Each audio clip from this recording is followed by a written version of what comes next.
नमस्कार दोस्तों, मैं अंकुर उपाध्याय स्वागत करता हूं आप सभी का आपके अपने YouTube channel share market analysis में। अमेरिका से एक बड़ा डेटा आना था, उनका पीपीआई डेटा जो कि आ चुका है, होलसेल का डेटा, होलसेल इन्फ्लेशन का डेटा जो कि आ चुका है। एक्चुअली में डेटा देखा जाए तो अच्छा दिख रहा है दोस्तों। महंगाई, होलसेल महंगाई उनकी अनुमान के मुताबिक कम बढ़ी है, यानी कि वहां पे इन्फ्लेशन काबू में दिख रहा है, आप ऐसा कह सकते हो। अब इसको कैसे समझना है, कैसे नहीं समझना है, ये बाजार के लिए अच्छा है बुरा है, इसको मैं आप सभी के साथ डिस्कस करूं। उससे पहले मैं आपको थोड़ा सा अमेरिका के फ्लैशबैक में लेके जाना चाहूंगा।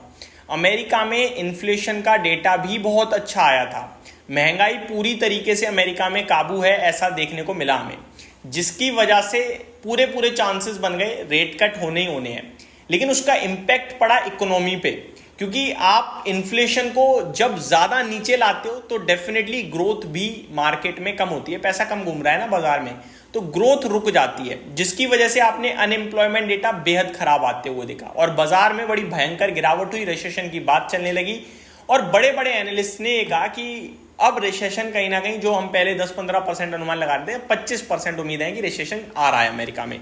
उसके बाद अभी रिसेंटली 2-3 ट्रेडिंग सेशन पहले जॉबलेस क्लेम डेटा आया अमेरिका में, जो कि दर्शाता है ना सब कुछ ठीक है, नौकरियां हैं लोगों के पास, तो फिर बाजार सुधरता है और 700 पॉइंट अमेरिका में डाउ जोन्स भागता है।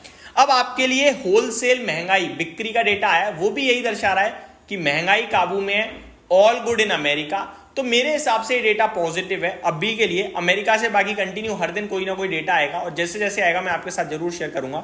लेकिन आज के डेटा का मतलब यही है कि डेटा पॉजिटिव है और इससे आप अच्छी अनुमान ही लगाएं, अच्छी उम्मीद ही रखें। अब आगे बढ़ते हैं, एक एक करके मैं आपके साथ शेयर करता हूं। यूएस का मंथ ऑन मंथ पीपीआई देखेंगे तो 0.2 से घटकर 0.1% पे आया है। अनुमान था 0.2% पे ही रहेगा, लेकिन उससे कम रह गया है। तो मेरे हिसाब से मंथ ऑन मंथ काफी अच्छा हो गया है। तो महंगाई 10 बेसिस पॉइंट कमी है आपकी, बढ़ी नहीं है, तो ये बहुत अच्छी बात देखने को मिली हमें। आगे बढ़ते हैं। US PPI year on year basis पे अगर आप देखोगे, यानी कि 2023 के जुलाई में और 2024 के जुलाई में, तो 0.4 के मैं एग्जैक्टली आपके साथ शेयर करता हूं। हाँ जी, 2.6% के सामने 2.2% पे आई है। अनुमान 2.3% का था, तो यहां भी अनुमान से कम ही है। तो ये बहुत अच्छी बात है कि महंगाई पूरी तरीके से कंट्रोल में है। कोर महंगाई, अगर आप कोर महंगाई की बात करें तो वो 0.4% से घटकर 0% पे आ गई है, यानी कि बिल्कुल भी नहीं है, बहुत ही सिंपल है। और अनुमान 0.2 का था, तो ये बहुत ही अच्छा दिख रहा है। यूएस कोर पीपीआई मैं आपके साथ शेयर करूं तो वो आपके लिए 0 ईयर ऑन ईयर बेसिस पे आई है। पहले आपके साथ मैंने month on month basis share किया, तो अभी मैं अगर ईयर ऑन ईयर बेसिस पे शेयर करूं तो 3% के सामने 2.4% पे आई है। अनुमान 2.6% का था। तो सिंपल सरल भाषा में बहुत ही शानदार डेटा आया है ये अमेरिका से, जहां पे महंगाई पूरी तरीके से घटते हुए दिख रही है। बाजार इस पे पॉजिटिव रिएक्ट करेगा या नेगेटिव? वैसे तो मैं होलसेल के इन्फ्लेशन के डेटा को ज़्यादा सीरियसली नहीं लेता, कभी मैंने डिस्कस भी नहीं करे आप सभी के साथ। मेन सीपीआई डेटा को कंसीडर करता हूं मैं और उसी को डिस्कस करता हूं। इसके लिहाज से मैं देखूं तो बाजार इसे पॉजिटिव लेना चाहिए, लेकिन लेने को वो नेगेटिव भी ले सकता है। दोनों बातें मैं इसलिए कर रहा हूं, अदरवाइज मैं कभी डेटा पे दो तरफ से बात नहीं करता। दोनों बातें इसलिए कर रहा हूं, ज्यादातर मेरी उम्मीद पॉजिटिव साइड पे, लेकिन ग्लोबल चिंताएं और बाजार है भैया। बाजार ये कहते हैं कि यार महंगाई कम हो रही है, इसका मतलब तो रिसेशन है ही है, मंदी है, तो मैं गिर जाता हूं। तो वो टेंशन एक अलग बनी हुई है इसलिए, अदरवाइज ये नॉर्मली देखा जाए तो पॉजिटिव ही डेटा है। आगे US PPI x food energy transport, यानी इन तीनों चीजों को हटा दिया जाए तो आपके लिए 0.0 से बढ़कर 0.3 है, यानी कि फूड और एनर्जी और ट्रांसपोर्ट, इनके इन्फ्लेशन को हटाया जाए तो महंगाई बढ़कर आई है।